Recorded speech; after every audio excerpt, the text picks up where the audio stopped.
મિત્રો, અત્યારે મહારાષ્ટ્રથી સૌથી મોટા અને અગત્યના સમાચાર સામે આવી રહ્યા છે। મહારાષ્ટ્રમાં હિંસા ફાટી નીકળી છે। મરાઠા અનામત મામલે બસને આગ ચાંપી દેવામાં આવી છે। અંબાડમાં કર્ફ્યુ લાગુ, 3 જિલ્લામાં ઇન્ટરનેટની સેવાઓ બંધ કરી દેવામાં આવી છે। વિસ્તારથી વાત કરીએ તો મહારાષ્ટ્રમાં મરાઠા અનામત મામલે આંદોલનકારીઓએ અંબાડ તાલુકાના તીર્થપુરી શહેરમાં છત્રપતિ શિવાજી મહારાજ ચોક ખાતે રાજ્ય પરિવહન નિગમની બસને આગ ચાંપી દીધી હતી।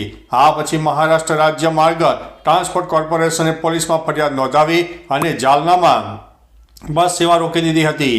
બીજી તરફ અંબાડમાં કર્ફ્યુ લગાવી દેવામાં આવ્યો છે અને હિંસાને ફેલાતી રોકવા માટે 3 જિલ્લા અંબાડ, જાલના અને સંભાજીનગરમાં ઇન્ટરનેટની સુવિધા બંધ કરી દેવામાં આવી છે। ત્યારે બીજી તરફ મહારાષ્ટ્રમાં મરાઠા અનામત મામલે અંબાડ તાલુકામાં હિંસા ફાટી નીકળી હતી। હિંસા દરમિયાન પ્રદર્શનકારીઓએ રાજ્ય પરિવહનની બસને આગ ચાંપી દીધી હતી। કાયદો અને વ્યવસ્થા માટે સલામતી જાળવવા માટે સ્થાનિક વહીવટીતંત્ર દ્વારા અંબાડ તાલુકામાં કર્ફ્યુ લગાવી દેવામાં આવ્યો છે। જાલના જિલ્લા મેજિસ્ટ્રેટ શ્રી કૃષ્ણ પંચાલે કર્ફ્યુ લાદવાનો આદેશ પણ આપી દીધો છે। આ પછી મનોજ જારંગે પાટીલ જાલનથી પોતાના ગામ સૈરાથી પરત ફર્યા છે। તેઓ મુંબઈ જવાના હતા, પરંતુ ગઈકાલે પોલીસે તેમને જાલના જિલ્લાની સરહદે અટકાવ્યા હતા। મર્ડરને કોઈક રીતે પોલીસે તેનું સ્વાસ્થ્યનું કારણ દર્શાવીને અટકાવ્યા હતા। મોડી રાત્રે તે જાલના જિલ્લાના ભાંભોરી ગામમાં રોકાયા હતા। વહેલી સવારે પોલીસે જારંગ પાટીલના નજીકના લોકોની અટકાયત કરવાનું શરૂ કર્યું હતું।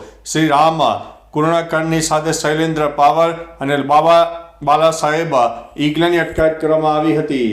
આ દરમિયાન મનોજ જારંગે પાટીલે જાહેરાત કરી હતી અને તેઓ મુંબઈ જવા રવાના થયા હતા। આ પછી ગામમાં પોલીસ બંદોબસ્ત ગોઠવી દેવામાં આવ્યો છે। મરાઠા આંદોલનકારીઓ એમાં મોટી સંખ્યામાં પહોંચવા લાગ્યા છે। જાલના જિલ્લામાં વધી રહેલા તણાવને જોતા જિલ્લા મેજિસ્ટ્રેટે કલમ 144 લાગુ કરી છે। લોકોના એક સાથે ભેગા થવા ઉપર પ્રતિબંધ લગાવી દેવામાં આવ્યો છે। તો ચાલો મિત્રો, ફરીથી દેશ અને દુનિયાના સુપરફાસ્ટ સમાચાર લઈને મળતા રહીશો। ત્યાં સુધી અમને રજા આપશો। નમસ્તે।